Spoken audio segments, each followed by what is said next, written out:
Assalamualaikum warahmatullahi wabarakatuh. Di sini kami dari kelompok 3 akan mempresentasikan hasil analisis kami dari saham PT Telkom Indonesia Tbk. Sebelum kami mempresentasikan hasil analisis kami akan memperkenalkan diri kami masing-masing. Yang pertama saya Sri Baktavia Arwan, dan teman saya Bella Safitri. Saya Gracia Angeles Matupang. Saya Esa Tulisan Abram Makpahan. Ya, selanjutnya ini dia. Saya pemateri 1. PT Telkom Indonesia Tbk, pemimpin digital Indonesia yang siap bertransformasi. 3. TLKM JK atau TLK. Harga saat ini 2.960. Target harga 3.913. Upside itu plus 32,2%. SP pendapatan 2024 yaitu 149.9,97 triliun. EBITDA 2024 itu 74.010 triliun. Terus EBITDA margin yaitu 49,4%. Laba bersih 2024 itu 29.050 triliun. Ringkasan investasi. Kami merekomendasikan beli pada saham TLKM JK dengan target harga 12 bulan 3.913 per saham, mencerminkan potensi kenaikan plus 32% dari harga saat ini yaitu 2.960. Rekomendasi berbasis EV atau EBITDA 5,0 kali tahun 2026. Didukung pemulihan EBITDA dan ekspansi bisnis digital. Yang pertama itu ada valuasi sangat murah. EV atau EBITDA hanya 4,5 kali, jauh di bawah rata-rata per regional 6-8 kali. Diskon valuasi yang sangat signifikan. Terus ada yang kedua, dividen yield tinggi. Dividen yield 8,2% memberikan passive income yang menarik bagi investor jangka panjang. Yang ketiga ada fondasi bisnis kokoh. Perusahaan BUMN terbesar di sektor telekomunikasi dengan aset 287 triliun dan infrastruktur terlengkap. Keempat, ada potensi kenaikan signifikan target konsensus 16 analisis di 3.884 dengan skenario optimis hingga 4.500. Di sini saya akan menjelaskan materi yang kedua, yaitu ada kinerja keuangan 2021 dan 2025.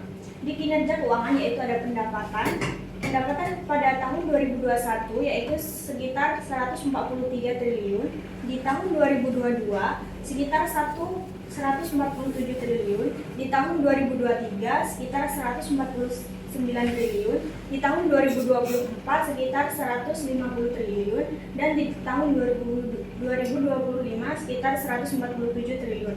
Selain pendapatan, di kinerja keuangan yaitu ada laba bersih. Di laba bersih yaitu tertera dari tahun 2021 dan di tahun 2000 sampai tahun 2025. Di tahun 2021 yaitu sekitar 34 triliun, di tahun 2022 sekitar 28 triliun, di tahun 2023 sekitar 32 triliun, di tahun 2024 sekitar 30 triliun, dan di tahun 2025 sekitar 25 triliun. Adapun di sini matriks dalam kinerja keuangan. Yang pertama yaitu ada revenue. Revenue-nya pada tahun 2021 yaitu ada 1,432 triliun, di tahun 2022 1,473 triliun, di tahun 2023 1,492 triliun, di tahun 2024 1,499 triliun, di tahun 2025 yaitu 1,467 triliun. Selain itu yaitu ada EBITDA. EBITDA pada tahun 2021 yaitu 794 triliun, di tahun 2022 728 triliun, di 2023 770 triliun, di tahun 2024 741 triliun, dan di tahun 2025 tidak terdapat EBITDA. EBITDA margin, yang ketiga itu ada EBITDA margin. EBITDA margin pada tahun 2021 terdapat 554%, Pada tahun 2022 494%, 2023 516%, 2024 494%, kembali lagi. Terus yang pada tahun 2025 yaitu minus 50%. Selanjutnya yaitu ada laba bersih. Laba bersih tahun 2021 dalam tahunan yaitu 339%. Di 2022 yaitu 277, di 2023 322, di tahun 2024 295, di tahun 2025 yaitu 245. Selanjutnya yaitu ada ROE. ROE di tahun 2021 yaitu tertera 204%, di tahun 2022 yaitu 161%, di tahun 2023 181%, di tahun 2024 167%, dan di tahun 2025 yaitu 136%. Yang terakhir yaitu ada EPS. EPS pada tahun 2021 tertera 2,499 triliun. Pada tahun 2022 yaitu turun menjadi 2,95 triliun. Di tahun 2023 naik kembali yaitu 2,479 triliun, dan pada tahun 2024 yaitu mengalami penurunan kembali yaitu 2,262 triliun, dan pada tahun 2025 mengalami anjlok yaitu sekitar 1,798 triliun. Struktur kepemilikan dan segmen bisnis. Dalam struktur kepemilikan saham yaitu 52% pemerintah Republik Indonesia, 26% yaitu publik domestik, 22% yaitu publik asing. Di segmen bisnis 2025, B2C Telkomsel terdapat harga 109,2 triliun motor utama. Woolshed dan Intelin yaitu terdapat 10,7 triliun yaitu stabil. B2B infrastruktur natural gizi yaitu terdapat harga 8,9 triliun plus 2,2% nilai. Di B2C Telkomsel terdapat harga 9,5 triliun yaitu plus stabil. Di B2B ITC Telkomsel Sigma terdapat harga 2,1 triliun plus 5,6% nilai. Selanjutnya yaitu ada komposisi pertumbuhan pada tahun 2025. Terdapat 60% itu data dan internet, terdapat 17% yaitu IndiHome, terdapat 7% yaitu SMS dan voice, terdapat 10% yaitu interkoneksi. Analisis industri dan posisi kompetitif SWOT. Yang pertama kabupaten, market leader Indonesia, automobile, fixed, dan infrastruktur. Yang kedua optik, lebih dari 210.000 km, 40.230 menara terbesar se-ASEAN. Yang ketiga ekosistem digital terintegrasi B2C dan B2B. Yang keempat dukungan pemerintah sebagai BUMN strategis. Lalu peluang, ancaman, penetrasi internet baru sampai 67%, potensi pasar besar. Yang pertama AI dan cloud computing tumbuh pesat. Yang kedua bisnis B2B enterprise bernilai tinggi. Yang ketiga monetisasi 5G untuk LOT dan enterprise. Kelemahan, yang pertama laba bersih turun 20% di 2025. Yang kedua biaya operasional tinggi sampai 112 triliun. Yang ketiga pendapatan 2025 turun mencapai 2,15%.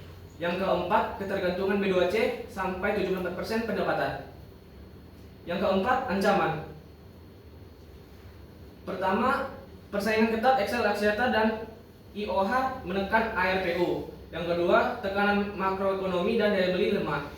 Yang ketiga, disrupsi OTT atau WhatsApp, YouTube.